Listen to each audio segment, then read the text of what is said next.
General Yahya Khan, السلام علیکم ورحمۃ اللہ وبرکاتہ۔ پاکستان کا 5واں army chief general Yahya Khan Pakistan ہی نہیں بلکہ اسلامی تاریخ کا ایک بہت بڑا ویلن ثابت ہوا، جس کے دور میں پاکستانی فوج کو تاریخ کی ایک شرمناک ترین فوجی شکست ہوئی۔ مشرقی پاکستان میں فوجی ایکشن اور مغربی پاکستان سے بھارت پر حملہ کرنا اس کے فوجی کیریئر کے تباہ کن فیصلے ثابت ہوئے تھے، جن میں پاکستان کا پہلا وائس آرمی چیف جنرل حمید بھی برابر کا شریک تھا، جو ایک 4 اسٹار جنرل بنا دیا گیا تھا۔ ناظرین گرامی، آپ کی سماعتوں کی نظر جنرل یحییٰ خان کے دور اور اس سے متعلق ایک مستند اور تاریخی حقیقت رکھنے جا رہا ہوں۔ امید ہے کہ آپ اس ویڈیو کو آخر تک ضرور دیکھیں گے اور اس کو لائک بھی کریں گے۔ اگر چینل پر نئے ہیں تو چینل کو سبسکرائب کر لیں، بیل آئیکن کو پریس کرنا بالکل بھی نہ بھولیں۔ جنرل یحییٰ خان ایک عیاش اور نااہل جرنیل تھا۔ بتایا جاتا ہے کہ جنرل یحییٰ خان جیسے بد کردار اور عیاش جرنیل کو 2 سینئر جرنیلوں پر فوقیت دے کر آرمی چیف بنا کر جنرل ایوب خان نے پاکستان سے سب سے بڑی دشمنی کی تھی۔ اس کی کارکردگی بھی کوئی مثالی نہ تھی، بلکہ 1965 کی جنگ میں اخنور کی طرف جنرل اختر حسین ملک کی قیادت میں کامیاب پیش قدمی ہو رہی تھی تو کارروائی کے دوران کمان یحییٰ خان کے سپرد کرنے میں 36 گھنٹے لگ گئے تھے، جس سے میدان جنگ کا نقشہ بدل گیا تھا۔ اس کوتاہی اور نااہلی کے باوجود اسے آرمی چیف بنانا اچنبھے کی بات تھی۔ ہوس اقتدار میں ملک تڑوا لیا تھا اس شخص نے۔ جنرل یحییٰ خان اپنے ابتدائی دور میں تو بڑا فرمانبردار رہا، لیکن جب صدر جنرل ایوب خان کا زوال شروع ہوا تو موصوف کے پرپرزے نکل آئے اور وہ پہلا فوجی جنرل بنا جس نے اپنے سابقہ باس کی حکومت پر قبضہ کیا تھا اور جس نے ملک گیر مارشل لا بھی لگایا تھا۔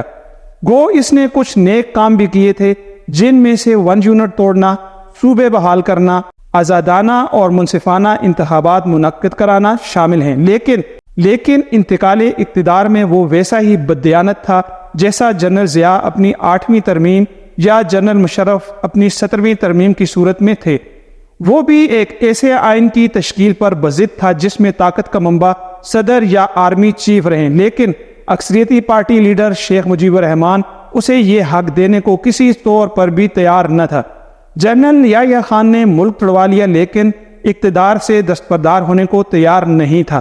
اگر سقوط ڈھاکہ نہ ہوتا تو وہ کبھی بھی سویلین کو حکومت نہ دیتا، جو اس کے اس پریس ریلیز سے ظاہر ہوتا تھا جو اس نے 20 دسمبر 1971 سے نئے آئین کی صورت میں ملک پر مسلط کرنا تھا۔ ذوالفقار علی بھٹو اور شیخ مجیب الرحمان 1971 کے سیاسی بحران میں معاملات اگر بھٹو اور مجیب کے مابین ہوتے تو حل بھی ہو جاتے، لیکن فساد کی اصل جڑ جنرل یحییٰ خان تھا، جو جانے کے لیے نہیں آیا تھا۔ پروپیگنڈا یہ کیا گیا کہ بھٹو نے مجیب کی اکثریت کو تسلیم نہیں کیا، جس کی وجہ سے پاکستان ٹوٹ گیا تھا۔ ایسے لوگ جو اپنی دماغ سے سوچنے کی صلاحیت نہیں رکھتے اس بکواس پر یقین رکھتے ہیں، حالانکہ کوئی بھی ایک تاریخی حوالہ نہیں دیا جا سکتا جس میں یہ ثابت کیا جا سکے کہ بھٹو نے مجیب کی اکثریت کو کبھی چیلنج کیا تھا۔ بھٹو اور مجیب کے اختلافات کیا تھے؟ بھٹو اور مجیب کے درمیان اختلاف صرف آئین سازی پر تھے۔ مجیب اپنی مرضی کا آئین بنانا چاہتا تھا، جبکہ بھٹو سبھی صوبوں کے لیے قابل قبول دستور کی بات کر رہا تھا۔ دوسری طرف پاکستان پر مسلط غاصب اور جابر حکمران جنرل یحییٰ خان اپنی مرضی کا آئین بنوانا چاہتا تھا، جس میں اسے اگلے 5 سال کے لیے صدر منتخب کیا جائے۔ اکثریتی پارٹی کا لیڈر مجیب الرحمان یہ غنڈہ گردی اور بدماشی قبول کرنے کو بالکل تیار نہیں تھا، جس کی وجہ سے غدار قرار پایا۔ سب سے بڑی پارٹی کو خلاف قانون قرار دیا گیا۔ طے شدہ منصوبے کے تحت بنگالیوں کی نسل کشی کی گئی، جس کا نتیجہ سقوط مشرقی پاکستان کی صورت میں سامنے آیا۔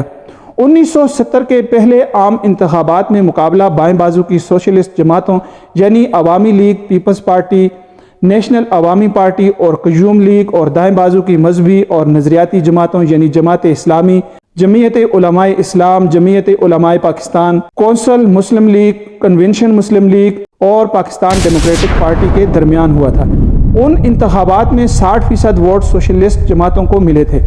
بدقسمتی سے پہلے 24 برسوں میں پاکستان میں جو حالات پیدا کیے گئے تھے ان کی وجہ سے کوئی بھی سیاسی جماعت ملک گیر مقبولیت نہیں رکھتی تھی۔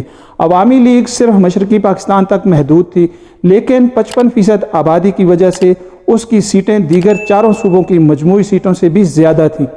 پیپلز پارٹی کو پنجاب اور سندھ میں برتری حاصل ہوئی تھی، جبکہ صوبہ خیبر پختونخوا اور بلوچستان میں نیشنل عوامی پارٹی کو اکثریت ملی تھی۔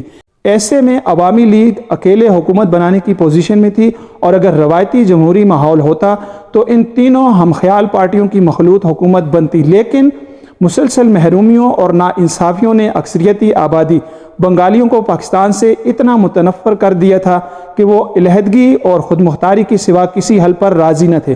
اس وقت معاملات اگر بھٹو جیسے زیرک سیاستدان کے ہاتھوں میں ہوتے تو سانحہ مشرقی پاکستان کبھی نہ ہوتا، جو بھٹو اندرا گاندھی جیسی مہان سیاستدان کو ناک چنے چبوا سکتا تھا۔ اس کے لیے مجیب کس باغ کی مولی تھا۔ بھٹو کی عظمت کا اعتراف تو امریکی صدر کینیڈی بھی کر چکے تھے، لیکن جب حکمت کی جگہ طاقت لے لے تو پھر وہی کچھ ہوتا ہے جو 1971 میں ہوا تھا۔ ناظرین گرامی، اگر یہ ویڈیو آپ کو پسند آئے تو اس کو لائک ضرور کریں، اس کو شیئر ضرور کریں، اور اگر چینل پر نئے ہیں تو چینل کو ضرور سبسکرائب کر لیں، بیل آئیکن کو پریس کرنا بالکل نہ بھولیں۔ اپنا، اپنے عزیزوں، رشتہ داروں، دوستوں کا سب کا بہت سارا خیال رکھیں۔ دوسری ویڈیو تک اللہ حافظ و ناصر۔